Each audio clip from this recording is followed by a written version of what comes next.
Olá, bom dia pessoal. Eu gostaria hoje de conversar com vocês sobre o móvel afetivo. Eu vou falar sobre um móvel que está postado aí, que ele é um baú. Ele tem 70 anos. Essa história desse baú acompanhou meus avós e meus pais. E eu nunca tive muito interesse em tê-lo, né? Eu achava uma peça antiquada, eu achava que não combinava com meus móveis, enfim. Mas pela graça do universo, esse baú, ele acabou ficando dentro da família, né? Assim como outros móveis que depois eu vou mostrando para vocês.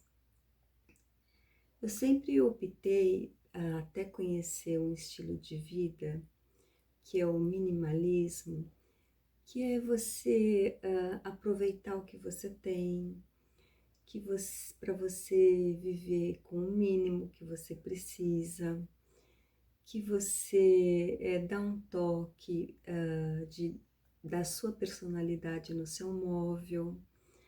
Isso é muito bacana. O minimalismo, as pessoas têm a ideia que, ai, nossa, é praticamente não conviver com móvel algum. Não, não é isso.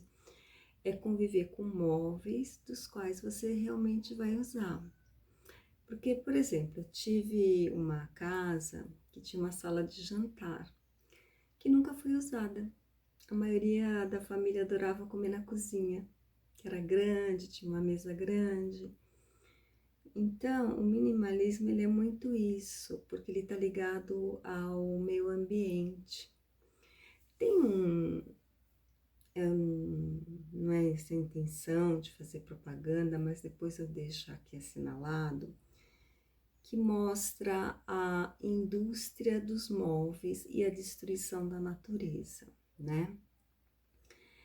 Muitas pessoas, principalmente pessoas de classe média alta, elas fazem questão de móveis modernos, porém com madeira maciça. E, inclusive, eu não sei se vocês sabem, a peroba é uma madeira muito nobre, porém ela está muito barata. E por que ela está barata? Porque ela está clandestinamente sendo vendida dentro do Brasil e também fora do Brasil. E isso provavelmente está afetando muito a Amazônia, e vocês sabem que a situação climática do planeta não é boa. E toda a história da Amazônia é uma história muito longa. Um dia eu conto para vocês, né? Que o solo amazônico, uma vez derrubada as árvores, esse solo não se regenera novamente, ele praticamente vira um deserto. E assim acaba interferindo em todas as cidades e estados do nosso país, que é continental. Inclusive nos rios voadores, né? Acabando os rios voadores, a gente vai viver praticamente num deserto muito seco, com muita falta de água. O aquífero Guarani praticamente está sendo especulado já pelo exterior, devido a esse momento pelos quais a gente vai passar.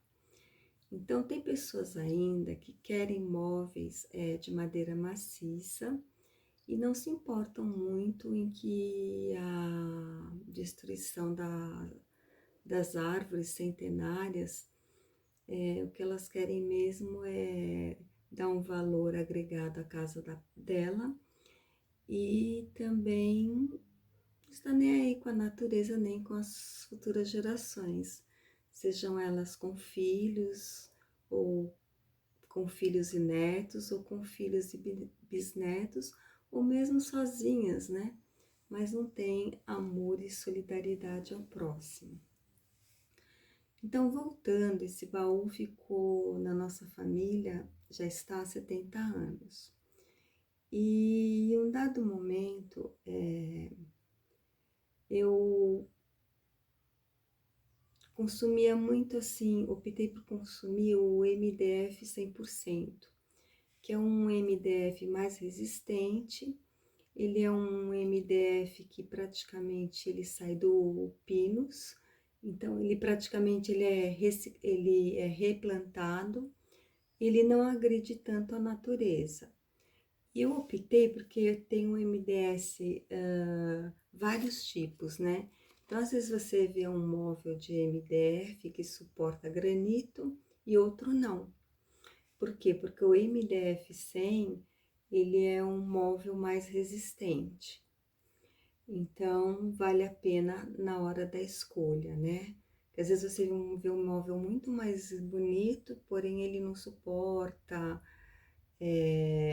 o mármore ou outra pedra, as gavetas não também são gavetas frágeis, mas o MDF tá valendo porque ele consegue ser bem bonito e também ajuda a preservar a natureza, seja ele assim em módulos ou planejados, né? No ambiente que você quer. Então, quando uma das minhas filhas, meu marido começou a fazer um risquinho nas paredes, né? Para acompanhar o desenvolvimento da altura dela. E a gente começou a pensar sobre isso, né? Qual memória que a gente quer para a nossa vida, né? Futuramente. É aqueles risquinhos que mostraram toda a felicidade do crescimento dela mês a mês, né? Até se formar uma moça. A gente quer apagar aquilo com uma tinta qualquer e esquecer. E foi aí que a gente começou a pensar em mudar e nos tornamos bem minimalista, né?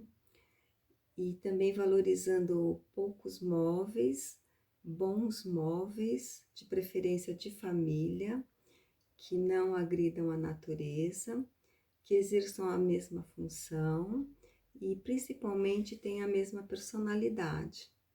Assim, a personalidade sua. Por exemplo, esse baú, ele cabe muita coisa, né? Nós moramos numa casa pequena. Eu tô postando a construção dessa casa, que foi feita por uma empreiteira, e aos poucos, né, as etapas. Se alguém tiver alguma dúvida, eu tiro todas as dúvidas que vocês quiserem. Essa casa é no interior, é numa ilha, e eu tiro as dúvidas, porque foram 2 anos só nos estruturando como construir uma casa com o mínimo necessário sem termos dor de cabeça posteriormente. Então, eu fico à disposição de responder qualquer pergunta de vocês, tá bom?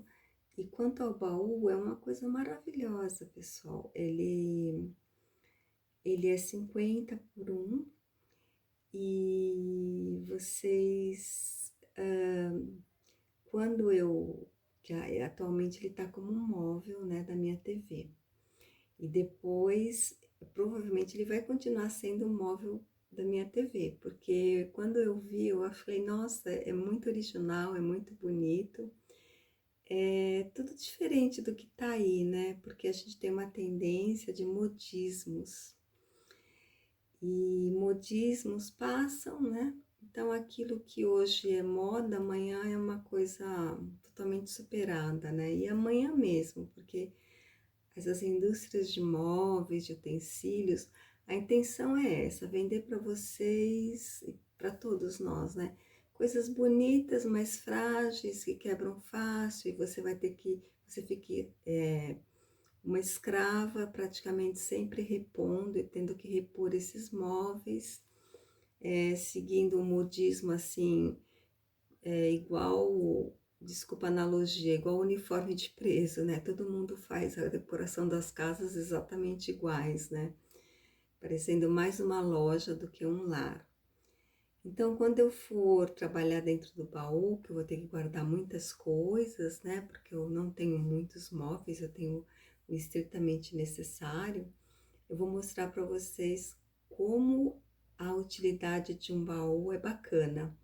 Tanto ele, assim, você dá seu toque especial nele, né? Que você pode reformar, tal, pintar as partes que estão desgastadas, E também colocar toda a sua louça, toda a sua roupa que você não usa, toda a sua roupa de cama, todas as suas coleções. Ele, ele é muito bacana e duradouro, né? Bom, duradouro, 70 anos, né?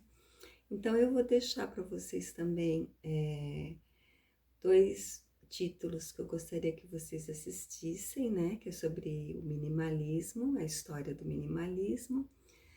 Um título de como a indústria dos móveis trabalha com a nossa necessidade de ficar mudando móveis, com a nossa necessidade de ficar trocando móveis, de seguindo modismos, e inclusive a fragilidade, a pouca durabilidade e o perigo também que esses móveis têm, principalmente para quem tem criança em casa e mesmo pessoa idosa, né? Ou mesmo um descuido de um adulto, né? Então, eu vou deixar esses dois títulos para vocês e, e também gostaria de desejar que vocês tenham tido um ótimo Natal e que o ano que vem